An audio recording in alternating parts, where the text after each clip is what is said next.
Hey, Olive, Arlo, and Frank. It's Grandpa coming to you from the living room in Jack's Beach.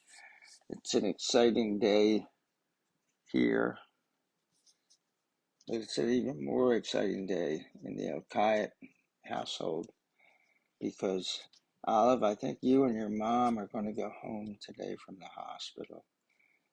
You were born 2 days ago, right? Yeah, 2 days ago. So you're 2 years old, or 10. It's easy for you to say, Grandpa. You're I'm sure you're 2 days old going on 2 years old, which is an expression.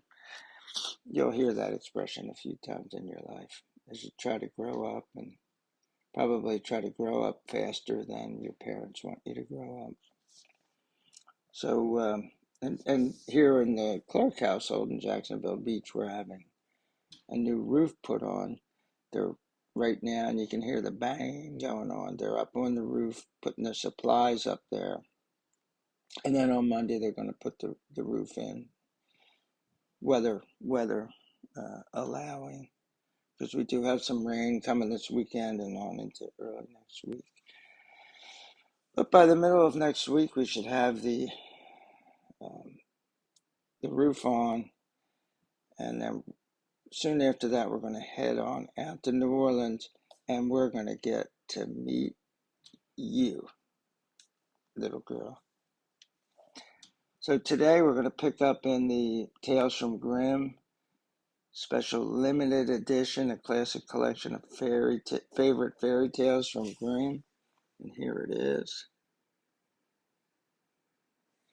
And today we're going to look at a story called The Wolf and the Seven Little Kids. Wolf and the Seven Little Kids. And here's the picture of the mom wolf and the kids. And I bet if you count, there's 7 of them there.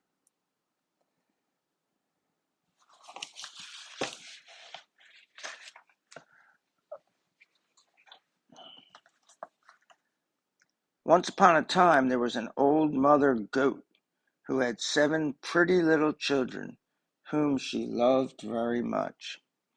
One day, before going to the forest to get them food, she called her children to her.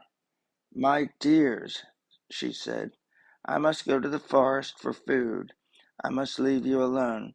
Be on your guard for the wolf. He may come to the house to eat you up. He will try to disguise himself so that you will let him in. But you can tell if it's the wolf by his black feet and rough voice." So even, and sometimes they talk about a wolf in sheep's clothing, like somebody who's here to do you harm, but they act like they're docile, and I come in peace, peace, I come in peace. But what you do is you need to look behind the curtain and see what the man really looks like. "Don't worry, mother dear," said the children. "We will be careful." So the mother goat kissed each child goodbye and went happily on her way. Not long after the mother goat had left, there was a knock on the door. "Open the door, sweet children," said a voice. "Your mother has come home with delicious treats for all." So what do you think they did? Did they open the door? Well, let's find out. This voice was rough, and the smart children remembered their mother's warning. They knew it was the wolf. And here he is, Wolfie.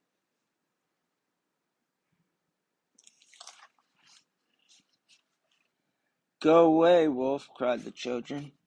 "We know you are not our dear mother. She has a gentle voice, and your voice is rough." So the wolf went into town and bought himself a large sack of chalk. This he swallowed, and soon his voice softened. Back he went to the goat's house and knocked again on the door. "Open the door, sweet children. Your mother has come home with delicious treats for all." the wolf said in his softest voice. But the wolf had put his big black paws on the windowsill, and the children saw them. "Go away, wolf," cried the children. "You are not our dear mother. She has pretty little white feet, and you have big black ugly ones. You are the wolf." Let's work on my voice a little bit here.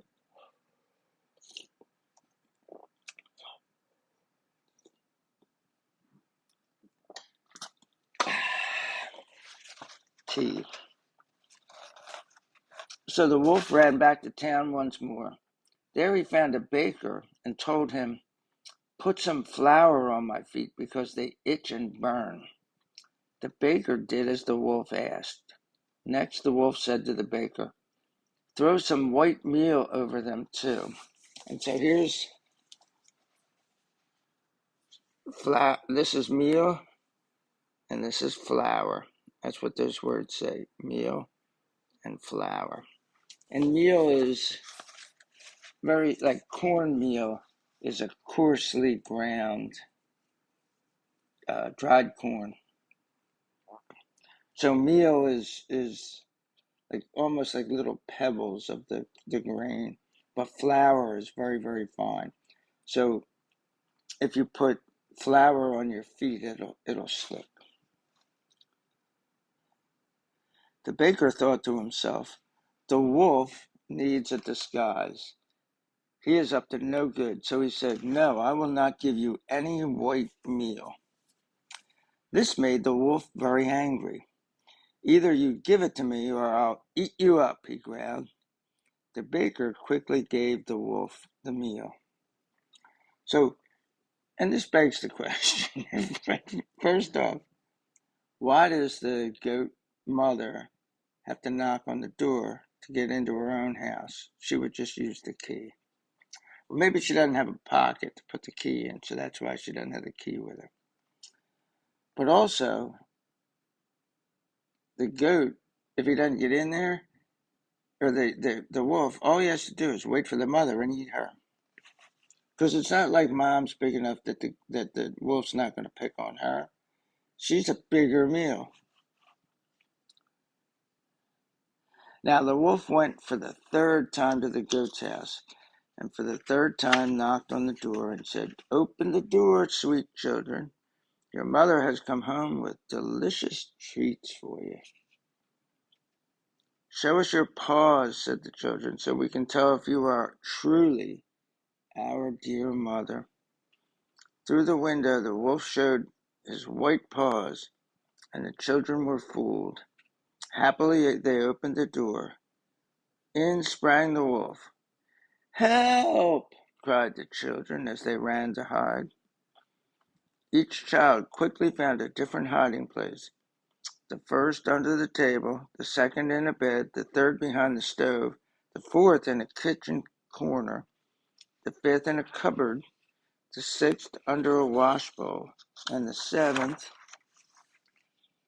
in the clock case. But one by one, the wolf found them and gulped them down hungrily. This is a really sad story. I'm not laughing, but I'm laughing. Only the youngest child, the one who was hiding in the clock case, was not found. Now the wolf, having eaten 6 children and satisfied his appetite, went out into the meadow and fell asleep under a tree. And here is the wolf, asleep under the tree.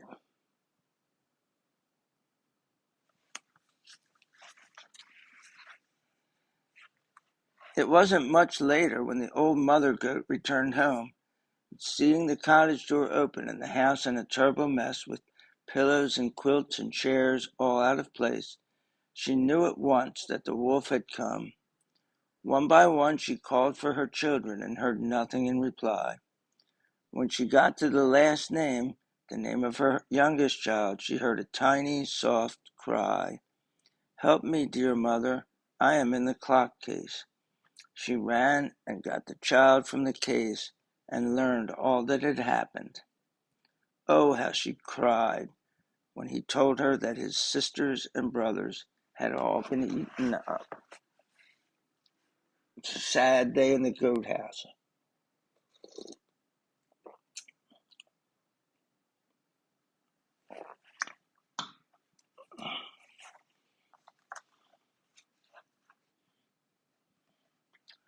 The mother and the youngest child went out into the meadow to get some fresh air. And there, under a big tree, they saw the wolf sleeping. He was snoring so loudly that all the branches shook on the tree.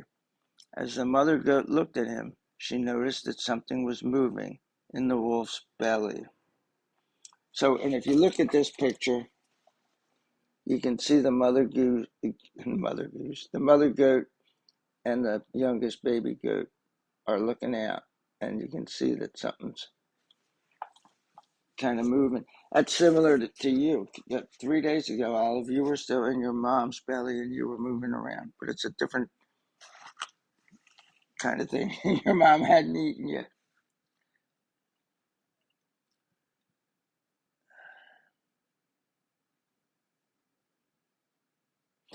Good heavens, exclaimed the mother goat. Perhaps my children are alive in the wolf's stomach. Perhaps in his greed he swallowed them whole. She quickly sent the youngest child running home to get a scissors, a needle, and some thread. When the child returned, his mother quickly cut open the wolf's stomach, and there she saw the head of one of her children.